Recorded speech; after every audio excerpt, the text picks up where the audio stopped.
इससे पहले हमने क्या पढ़ा था? इससे पहले हमने वाक्य और वाक्य के भेद पढ़े थे। सरल वाक्य, संयुक्त वाक्य और मिश्र वाक्य। सरल वाक्य, संयुक्त वाक्य और मिश्र वाक्य। इसके बाद आज हमारा जो टॉपिक है वो क्या है? क्रिया। क्रिया का मतलब क्या होता है? कोई काम। क्रिया का मतलब होगा, इसको साधारण भाषा में देखें तो इसका मतलब क्या है? इसका मतलब है साधारण भाषा में यानी काम। कौन सा काम? क्रिया से क्या अभिप्राय है? यानी जिसमें किसी कार्य का, यानी जिसमें किसी कार्य का होना या करना, होना या करना पाया जाता है उसे क्रिया कहते हैं। उसे क्या कहते हैं? उसे क्रिया कहते हैं। जिसमें किसी कार्य का क्या होता है? होना या करना पाया जाता है। अब भाई बिना क्रिया के कोई भी कार्य संपादित नहीं होता है, आप लोग जानते हो। क्या बिना क्रिया के कोई कार्य संपादित हो सकता है? कार्य संपादित होना संभव ही नहीं है। कार्य कब संपादित होगा? जब उस कार्य के साथ क्रिया होगी। और क्रिया कैसी भी हो सकती है वो। आगे हम पढ़ेंगे क्रिया के भेदों को, तो वो आगे चल के बताएंगे आपको कि कौन सी क्रिया है। लेकिन फिलहाल आपके लिए जानना ये जरूरी है कि क्रिया का मतलब है कोई काम, कोई कार्य। काम अथवा हम कार्य कह सकते हैं इसके लिए। कोई कार्य यानी जिसमें कार्य को प्रयोजित किया जाए, जिसमें किसी कार्य का होना या करना पाया जाए उसे क्रिया कहते हैं। क्रिया किसे कहते हैं? जिसमें किसी कार्य का होना अथवा करना, है ना? किसी कार्य का होना अथवा करना, किसी कार्य का होना अथवा करना पाया जाए। पाया जाए अर्थात जिस वाक्य में दिखाई देगा उसे जो क्रिया बोलेंगे। अब हम बात करते हैं क्रिया के भेदों की। तो इस क्रिया के कितने भेद होते हैं? क्रिया के दो भेद होते हैं। दो भेद होते हैं, सकर्मक क्रिया, सकर्मक क्रिया, और दूसरे भेद की हम बात करें दूसरा भेद है अकर्मक क्रिया। कौन सा भेद है? अकर्मक क्रिया। और पहला भेद कौन सा है? सकर्मक और दूसरा अकर्मक। इसके साथ आप बता सकते हैं कौन सा अक्षर लगा हुआ है यहाँ पे? इस शब्द के साथ कौन सा अक्षर लगा हुआ है? यानी श आपको दिख रहा है, सकर्मक यानी कर्म सहित। अगर हम इसकी बात करें, सकर्मक क्रिया की परिभाषा की हम साधारण तरीके से बात करें तो कर्म सहित, यानी कर्म सहित। अब आपने कारक चिन्हों में पढ़ा होगा कि कर्ता ने कर्म को, जहां पे कर्म को, है ना, जहां पे किसी को कोई कार्य करते हुए दिखाया जाए, जहां पे किसी को कोई कार्य करते हुए दिखाया जाए उसे बोलते हैं कर्म। ठीक है, उसे क्या कहते हैं? कर्म कहते हैं। ठीक है, और अर्थात कर्म रहित यानी कर्म के बिना।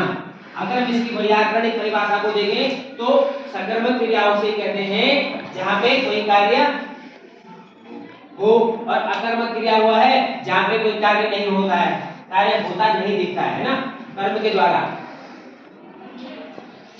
सकर्मक क्रिया में यदि हम बात करें, इसके उदाहरणों को देखें तो कोई बता सकता है सकर्मक क्रिया के उदाहरण आप लोगों में से? कोई गिटार बजा रहा है, वह गिटार बजा रहा है। अनंत, आप बताओ। वह गाना गा रहा है ना? तो सकर्मक क्रिया में अब आप देखिएगा इसके उदाहरण कर्म से कहीं बैठो। इसके अगर कर्म से उदाहरण को देखेंगे तो जैसे हम इसके कर्म से उदाहरण को देखेंगे तो जैसे वह क्या करता है? पुस्तक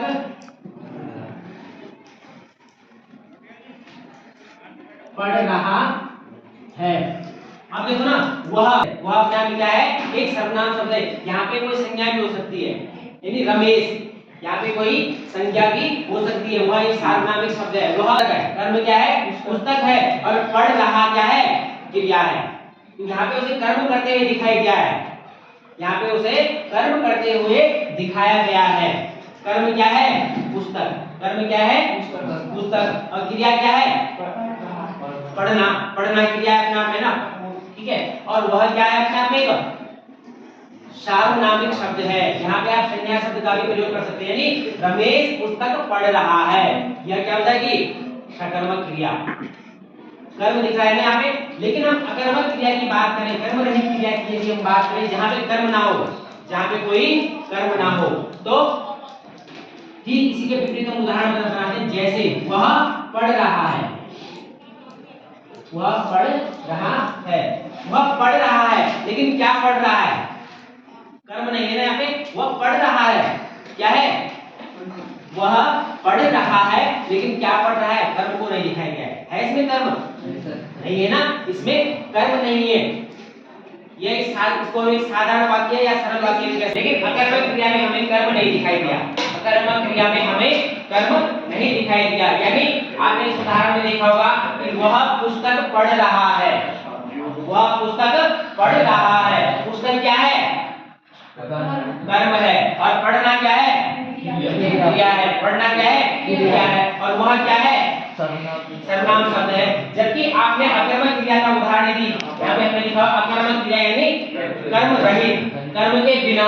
अकर्मक क्रिया में क्या है? वह पढ़ रहा है। अब क्या पढ़ रहा है हमें नहीं पता, गीता पढ़ रहा है, बाइबल पढ़ रहा है, नोबेल पढ़ रहा है, मतलब क्या पढ़ रहा है इसमें बताया नहीं है ना, उसे कर्म करते हुए नहीं दिखाया गया। जिस वाक्य में कर्ता को कर्म करते हुए ना दिखाई दिया, वहां पे क्या होता है? का अकर्मक क्रिया होती है। लेकिन जहां पे कर्ता कौन है? वह एक सार्वनामिक शब्द है रमेश। इसकी माना इसकी जगह हम क्या लिखते थे? इसकी जगह हम रमेश कर देते हैं। इसकी जगह क्या है? रमेश को कर्म करते हुए यदि दिखाया गया है तो क्या है वो? रमेश क्या है नाम में? कर्ता है। कर्ता, कर्म और क्रिया, यानी सकर्मक क्रिया में आपको तीनों देखने को मिलेंगे। कर्ता, बोलो कर्ता, कर्म और आपको क्रिया। कौन कौन होंगे सकर्मक वाक्य में? कौन कौन मिलेंगे? कर्ता और कर्म और क्रिया। जबकि अकर्मक क्रिया में क्या होगा? केवल कर्ता होगा। यानी इस वह की जगह हम क्या करते हैं? इसी जगह हम रमेश लिखते हैं। यानी रमेश पढ़ रहा है, केवल कर्ता और क्रिया, कर्म नहीं है। ठीक है। अगर इसको मैं एक और साधारण तरीका आपको पहचान बताऊंगी, आप कैसे पहचानेंगे?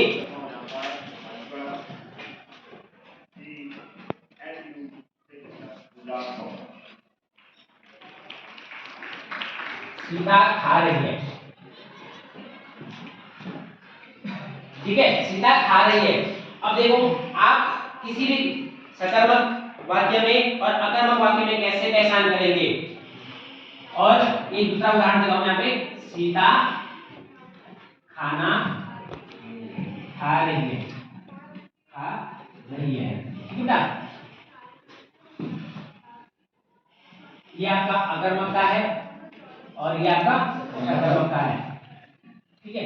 अब आप के सामने आपको नहीं पता कौन सा अकर्मक है कौन सा सकर्मक है, यहाँ पे तो मैंने आपके लिए लिख दिया है आपकी सुविधा के लिए। लेकिन यदि आपको वाक्य को पहचानना हो कि कौन सा सकर्मक क्रिया का वाक्य है, कौन सा अकर्मक क्रिया का वाक्य है, तो आप वाक्य के आगे क्या लगा के देखिए। आप वाक्य के आगे क्या लगा के देखिए। यदि क्या लगाने के बाद आपको उत्तर मिलता है, इसमें जाएगा सकर्मक क्रिया में। यदि क्या लगाने के बाद आपको उत्तर की प्राप्ति होती है तो वह सकर्मक क्रिया में जाएगा। और यदि क्या लगाने के बाद आपको उत्तर की प्राप्ति नहीं होती है तो वह आपका अकर्मक क्रिया में जाएगा। जैसे सीता क्या खा रही है? सीता खाना खा रही है। क्या खा रही है? खाना खा रही है। यदि क्या लगाने के बाद आपको कर्म की प्राप्ति होती है, यानी कर्म करते हुए, उत्तर में कर्म ही तो होगा ना, उत्तर में कर्म ही तो होगा ना। मोहन पढ़ रहा है तो क्रिया है, लेकिन क्या पढ़ रहा है? पुस्तक पढ़ रहा है ना। यदि क्या लगाने के बाद आपको उत्तर की प्राप्ति हो तो आपका वह क्या है? आपका वह सकर्मक क्रिया है। लेकिन यदि क्या लगाने के बाद आपको उत्तर की प्राप्ति ना हो, कोई आंसर ना मिले, आपको कर्म की प्राप्ति ना हो, तो वह आपका अकर्मक क्रिया में जाएगा। जैसे अनुप बताओ के उदाहरण, एक सकर्मक क्रिया का बताओ और उसी को फिर आप अकर्मक क्रिया में परिवर्तित करेंगे। अकर्मक है क्योंकि आप खेल कुछ भी खेल सकता है ना, यानी यहाँ पे कुछ भी खेल सकता है। खेलने के तो बहुत सारे गेम है, इंडोर गेम्स है, आउटडोर गेम्स है। और इसी को अगर आप सकर्मक में बनाएंगे तो क्या होगा? मोहन बैडमिंटन खेल रहा है। मोहन बैडमिंटन या फिर बास्केटबॉल या फिर क्रिकेट मैच, है ना, या फुटबॉल या वॉलीबॉल, कोई भी गेम्स का यदि नाम आता है तो तब क्या हो जाएगा वो अपने आप में, तब वह सकर्मक हो जाएगा, है ना। देखो खेलने के लिए कई गेम है, इंडोर आउटडोर कई गेम है, खेलने के लिए बहुत सारे गेम है। मैंने साधारण वाक्य में बोल दिया, सरल वाक्य में मैंने कह दिया कि मोहन खेल रहा है, लेकिन अब क्या खेल रहा है, खेलने की तो बहुत सारी चीजें है ना। कुछ आंसर मिला क्या लगाने के बाद, आंसर मिला कि मैंने कहा मोहन खेल रहा है, अब आप क्या लगाओ, क्या खेल रहा है, तो चला पता नहीं चला ना, यानी कहीं ना कहीं एक असमंजस की स्थिति है, कहीं ना कहीं एक असमंजस बना हुआ है, क्या खेल रहा है पता नहीं है। लेकिन यदि हम कहते हैं डायरेक्ट, हमने कहा कि मोहन क्रिकेट खेल रहा है, तो मोहन क्या खेल रहा है, क्रिकेट खेल रहा है। बैठो, तो मुझे लगता है ये सकर्मक क्रिया और अकर्मक क्रिया के जो वाक्य हैं उनको पहचानने में आपको दिक्कत नहीं होगी, है ना। यदि कर्म लगाने, क्या लगाने के बाद आपको कर्म के रूप में उत्तर की प्राप्ति नहीं होगी, तो फिर आपका वो अकर्मक। जैसे चिड़िया उड़ रही है,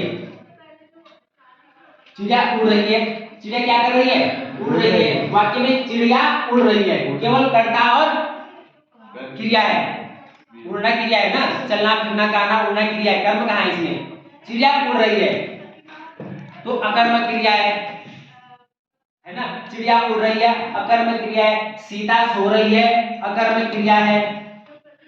लेकिन यदि हम कहेंगे कि मोहन ने गाना गाया, क्या गाया, क्या गाया, गाना, तो कौन सा हो जाएगा, तो ध्यान देना रखना, जहाँ पे आपको क्या चीज, जहाँ पे आपको तीनों चीज देखने को मिले, जहाँ पे जिस वाक्य में आपको कर्ता, ठीक है, जिस वाक्य में आपको कर्ता, कर्म और क्रिया, ये तीनों चीज जहाँ पे आपको देखने को मिले, वहां पे आपका क्या हो जाएगा, सकर्मक हो जाएगा। जहाँ पे कर्ता भी हो, कर्ता के रूप में वो संज्ञा शब्द भी हो सकते हैं और सर्वनाम शब्द भी हो सकते हैं। संज्ञा किसी व्यक्ति का नाम भी हो सकता है और सर्वनाम किसी पुरुष का नाम भी हो सकता है, यह वह मैं तुम आप इत्यादि। कोई फिक्स कर्म करते दिखाएंगे उसे, पर्टिकुलर कर्म करते दिखाया जाएगा उसे, ठीक है, और क्रिया का सभी जगह विद्यमान है। यानी अकर्मक वाक्यों की यदि हम बात करें तो अकर्मक वाक्यों में आपका कर्म गायब हो जाता है, बस कहने की बात ये, कर्म तो नहीं दिखाते हो, कर्ता और क्रिया तो रहती है, ठीक है। तो ये आपका क्रिया का आगे चैप्टर है, आगे समझ में। एक क्रिया किसी कहते हैं जिन संज्ञा शब्दों में किसी कार्य का होना या करना पाया जाता है उसे क्रिया कहते हैं, ठीक, पहली बात। दूसरी बात, क्रिया के भेदों को पूछे तो क्रिया के कितने भेद हैं, क्रिया के दो भेद हैं, कौन कौन से, सकर्मक और अकर्मक। सकर्मक क्रिया किसे कहते हैं, जिसमें कर्म सहित, यानी जिसमें कर्म करते हुए दिखाया जाए, किसे कहते हैं सकर्मक क्रिया, जिसमें कर्म करते हुए दिखाई, जिसमें कर्म करते हुए दिखाया जाए उसे सकर्मक क्रिया कहते हैं। जबकि अकर्मक क्रिया किसे कहते हैं, बताओ भाई, अकर्मक क्रिया किसे कहते हैं, शाबाश। अकर्मक क्रिया वह होती है जो क्या हो अपने आप में कर्म रहित, और सकर्मक किसे कहते हैं, कर्म सहित, यानी कर्म सहित सकर्मक, कर्म सहित कर्म सहित और कर्म रहित, है ना। यानी जहाँ पे कर्म नहीं है वो अकर्मक है और जहाँ पे कर्म है वो सकर्मक है। अरे जहाँ पे ये उपसर्ग है, यहाँ पे ये हमारे अ और स ये उपसर्ग लगे हुए है ना, जैसे तो अ जहाँ पे उपसर्ग लग जाता है, आओ आपने देखा होगा जहाँ पे ये उपसर्ग लग जाते हैं शब्द का अर्थ बदल देते हैं, बदलते नहीं बदलते हैं। घर है, एक शब्द घर है, घर के आगे हमने सु उपसर्ग लगा दिया, सु मतलब अच्छा, अच्छा घर, घर का अगर हम अभिप्राय देखें, घर एक रहने वाला है, किसी का भी हो सकता है, कैसा भी हो सकता है, वो एक आलीशान भी हो सकता है और वो एक साधारण या मध्यम भी हो सकता है। लेकिन यदि उसके आगे सु उपसर्ग लग गया तो उसका अर्थ निश्चित रूप से बदल जाएगा। यानी सु मतलब अच्छा और घर तो ही रहने, यानी बहुत अच्छा घर है या फिर अच्छा घर है ना। और यदि हमने उसके आगे कु लगा दिया तो बुरा घर आ जाएगा। तो वैसे ही यहाँ पे भी कर्मक, सब कर्म यानी कर्म सहित और अकर्मक यानी कर्म रहित। तो